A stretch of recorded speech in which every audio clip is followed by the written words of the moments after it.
It's Tuesday.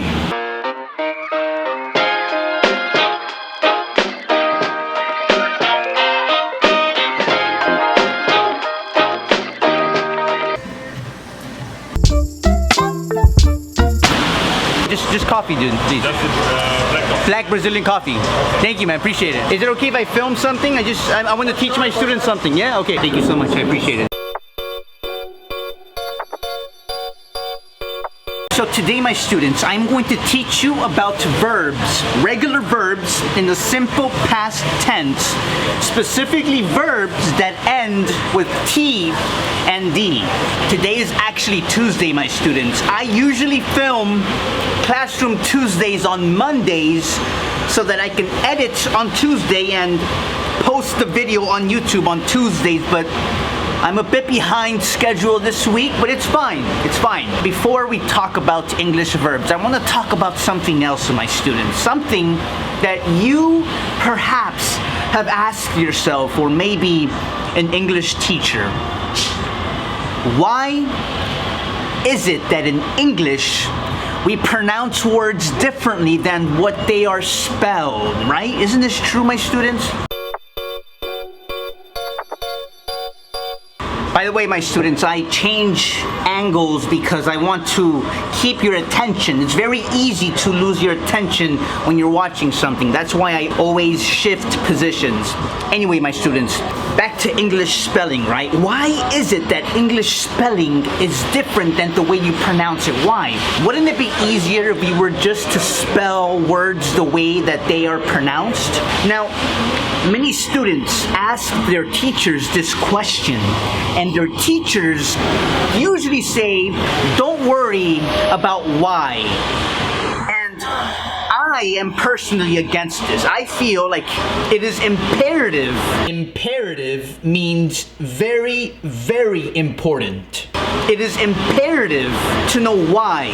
Even if the answer is, I don't know, or there is no definite answer, I feel like it is imperative for the student to understand this fact. Why? Well, I am a firm believer, my students, that with knowledge comes confidence. And with confidence comes competence. Competence is the ability to do something efficiently. So why is it that in English we pronounce words differently than the way that they are spelled, my students? There are many reasons, my students. One reason is that things just happen the way they do in life, even in language. Another reason, my students, is the fact that English has borrowed many words from many other languages, Latin, French, etc. And throughout the history of the English language, my students, there have been men. These men happen to have been influential men. If someone is influential, it means that they have the authority and the power to change something. What they said had an effect on the people of that time. And much like you and me, my students, they had likes and they had dislikes. For example, I like coffee and I don't like to put milk in my coffee. You like certain things and you dislike certain things. These men felt the same way about English. For example, these men felt that it was appropriate and that it was polite to keep some of the rules from those languages that we borrowed the words from, to show respect to these languages, especially to Latin, for many reasons. And by them doing this, my students, the English language spelling is different from the way that it is pronounced. That is just one reason, my students, one reason, and there are many more, but I just wanted to talk to you about this because I feel that it is important for you to know this and for you to understand this. Remember, knowledge, confidence, and competence. Check please. Thank you. Bye-bye. All right, see you later. All right, my students, so let's head to the class to have our lesson, okay? Now, I already filmed the second part of today's lesson where I talk about verbs. So right now, I am gonna go home and edit this video and try to release it by 7 p.m. Eastern Time. But you are going to go have your lesson. All right? All right, see you inside the class. Okay, we are going to learn about verbs. Verbs in the simple past tense that end with T and D. By the way, this is part 2 of verbs in the simple past. Regular verbs in the simple past. If you have not watched part 1, I recommend that you watch the video first. I'll link it somewhere here. Watch that lesson first. Come back and watch part 2 because I explain verbs in the past tense and how to mark them. So watch that lesson first. Come back and continue this lesson. So in the last lesson about verbs, simple regular verbs, we learned that in order to mark the verb as being in the past tense, we would have to add ed.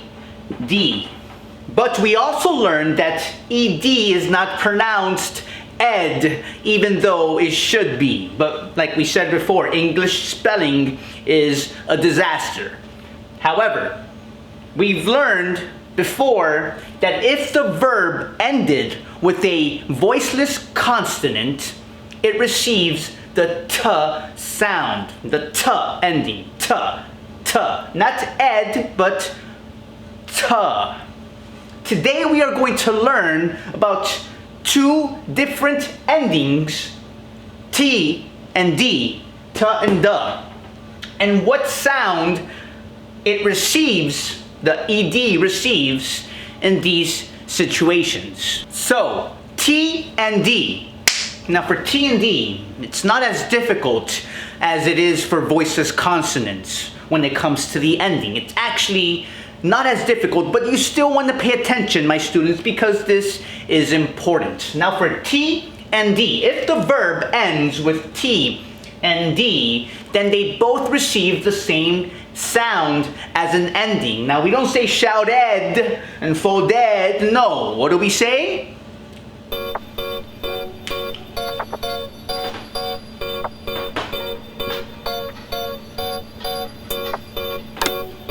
We say id, not ed, id. There's a difference. You're opening your mouth wide. And the vowel comes from way back in your mouth. For id, you're closing your mouth a little bit and you're saying is coming from more towards the center. Id, not ed, id. Shouted, shouted. Repeat after me.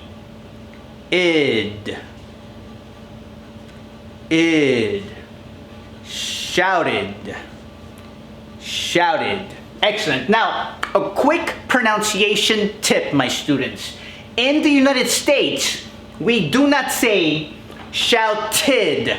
The T isn't really pronounced as a T. Now, don't get confused.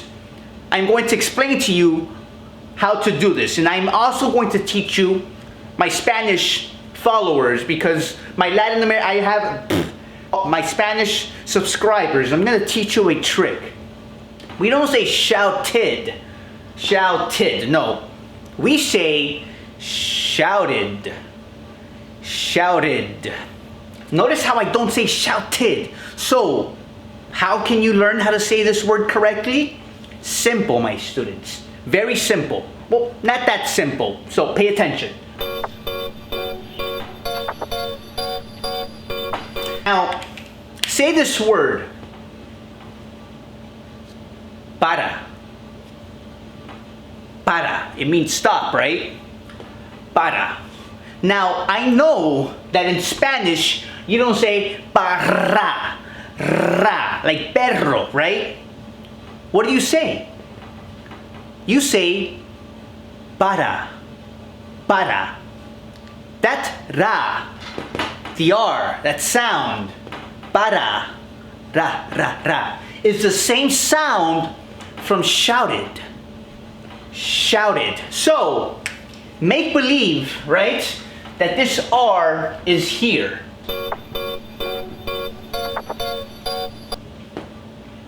Shouted. Shouted. Repeat after me. Id. Rid. Shouted. Right? Like para. Para. Ra. Ra. Ra. Ra. Ra. Ra. Ra. Not r. No. Ra. Ra. Shouted. Para. Shouted. Excellent job, my student. Excellent job. Now, for folded, same ending. Id. So we would say folded. Folded. Not folded, right? Folded. Right? The man shouted at me because I folded his letter. I don't see why someone would shout at somebody for folding their letter, but you understand what I'm saying, right, my students? Perfect. All right. Time for the exercise. For this exercise, you are going to correct me. You are going to be the teacher, and I am going to be the student. I am going to say these words incorrectly, and you have to correct me. Are you ready? Excellent. Let's get started. I shouted at the man. It's not shouted? No. How do you say it then? Shouted. Shouted. Like para, shouted, id, not ed. It's id. Okay. The man shouted at me. Like that. Okay, alright. Alright, I'll say shouted. The man shouted at me because I folded his letter. It's not folded. But how could that be? It's ed. It has an ed ending. It's folded. Id. Id. Okay. Wait a second. So you're telling me that if the regular verb ends with a T or a D, it receives the id ending and not the ed? Id. Okay. Alright. I understand. So, what about the man shouted at me because I folded his letter? Is that good? Okay, alright. I get this. I understand this. Alright, perfect. Excellent job, my students. Excellent job. My students, before we end this lesson, I want you to ask yourself something. I want you to ask yourself, why does Teacher Daniel, ask us to play the role of a teacher? Why does he ask us to correct him? Isn't he supposed to be the teacher? I do this, my students, because I know that you have the ability to learn English and to learn it so well to the point where you too can even become an English teacher. I know that because I know teachers who learned English as a second language, and they learned it so well that they became English teachers eventually.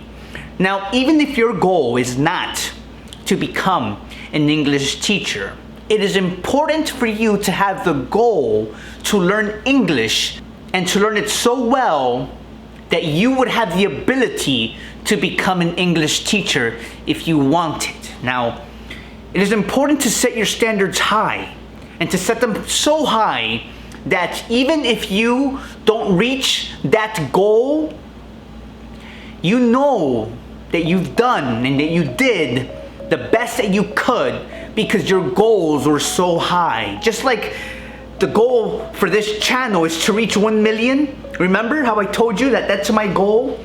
Why do you think I set that standard so high? Because I know that even if I don't reach 1 million, by me setting that goal so high, I am performing and I am giving it all that I have. You understand? I'm giving my best to reach that 1 million, even if I don't reach it. That's my goal, right?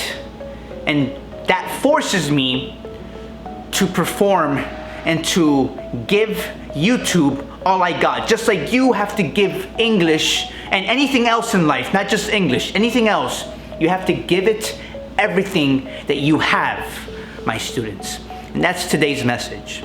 I hope you enjoyed today's lesson, my students. And if you did, don't forget to like the video and to subscribe, if you haven't already, for more free English lessons. That's all for today. See you next time.